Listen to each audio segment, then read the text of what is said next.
Ula mea kuku. O kuanga e ka o le microtype craft. Vale le foi le pe yung e kai miga ke makamakai e morengo ole pe mal pasuki lunga. E o kuanga vale le la lenga le langa o fake foi a unge le fiafi le longo mai. E o le vale le ngare pawai le o se warning e ave I le tamari e o ngale vale le. Okay, o so foi e kako e traffic controller si e skoi inga. E kulanga le longo kupela ko o le mea lavai e ko inga va pe ko kusa le ama meo drones e mako e lalo I fo le lima se lau fuku e le controlling le tau e longo kupele tau fo e le iloanga le tau ko inga me va pe e o drones ala ko ia e ke skako pole ke le wa a wole loa ko aval ko nga va ko fa fon fon bele tunu o le se me o yai pero ko nga valele la fa peng e le va ale is coinsia e sa ka wanga longo ko ia le tawa for information so ia le tawa nge ke ila wa du al ke o pa o se me ku io ivangu ia po kai fo il moanga ia pe o kulanga o fa kamala le tamari ia ele foi me ele se walesi sa ka fo io nga se walesi ko ngolanga kama iva ale mo me so ka inga pea ia marele ko le renewing langa license le ministry akako ministry of aviation akako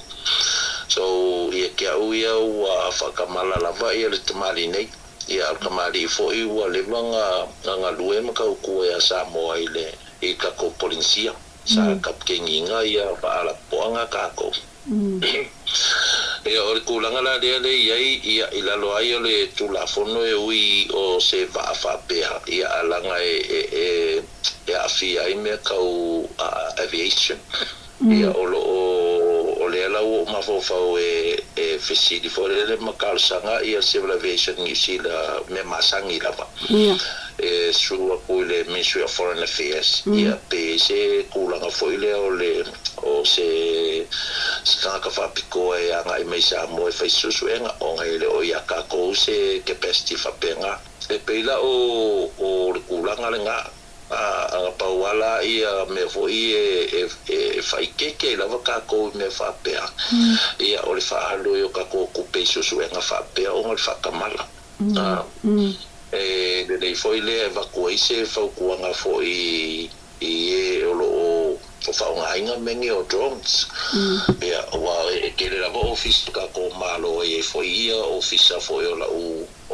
ka nga lu nga fa nga inga mengi ia fa penga foi ia office fa sala media me ia fa nga inga drones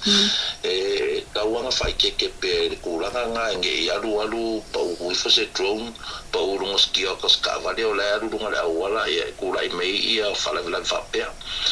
o le melanga le nga va ko ile ka sanga foi le ministry of civil aviation le MWTI e ka wanga le sikala uma drones ia ka ko te pe ngo fa ko o foi ia uma ka nga renga e foi me va pe ia ma longo le tao e le kulanga foi le al fa nga ina o la kai mile fa nga ina I ke o kula me se fa bla fa pe ala o ka ko ma bla mai ia pe le mela de va de ia ele se singa ilo ayanga benga sa wat ko inga sa ka fa langa va ya po ia fo se fa le ko o langa va ia le uma fo inga kulanga na bua ko inga me fa pe ko inga va le fa pe wa e le ya ru ka nga ka ilunga e ka nga comply fo ile I kula fo o al civil aviation ka nga ia si akile langa va me fa pe ia e pe kulanga nga le no ia se be ko le fa pole ngai fa pe o le se fet ka ko le vangi mo ia lunga sa mo pola nga space o se fe me uma ia ai pe o va ia fe o ila lo o le mawalunga ele o ko ia se control ka ko e traffic control si o falolo o fela le me tulo e tu ele vale o fela me pakai ke mi le fa ngai ia ke lo le pa ma ko fo le vale ska mai va ia o ko o ile fale pon mo ka fo o le kamali ma ko fo ila le ko nga va le fa mo la nga lu lunga ine me vo e pes pa suki le lunga e ke le nga fe lu ai kai lunga sami I mulungu e ke le akai mi o ke va ia o nga fa nga me nga o fe lu ai de va nga e fa mo la me nga ile le lunga o ile ngi apa vo ile kai pe apa va de e fa mo e pa suki nga vo ile le nga ke ave lunga la nga Dengan mafau le va. Ia e fa mo an makangi e li finga lunga nga ia ma se skama I mea fo ele pe ko ele propela yo nga ko. E fiso so angi lan persukinga li finga lunga nga wai. Is it an amphibian? Is it se va lele ku le sami konfen? Ya we alu ai ele kukusa mal meanga. E me fa yanga alu ilanga le sami. Okay. Yang fa mo lola ia langa le persukinga li fi lunga nga va. E pe on meanga da e foi le ia ko inga ia fi la vai I wa langa ia foi langa ia maka fa yo ile pe sankari le solo me va pe anga pa wanga le me engo fo anga ia mo fai langa va alfad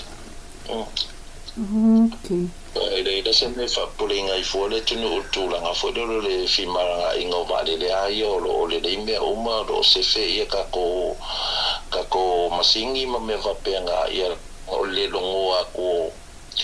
o le tawa le lo ai ma ko se me ia o me va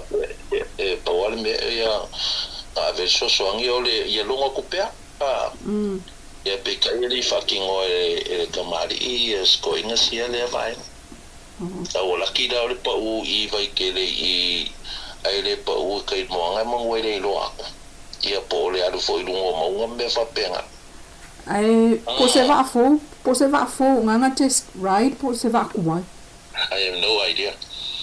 okay lo pa le me okay lo inga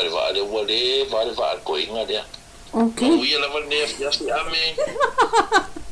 Fofkaya thank you ia le le lo fatu fa se va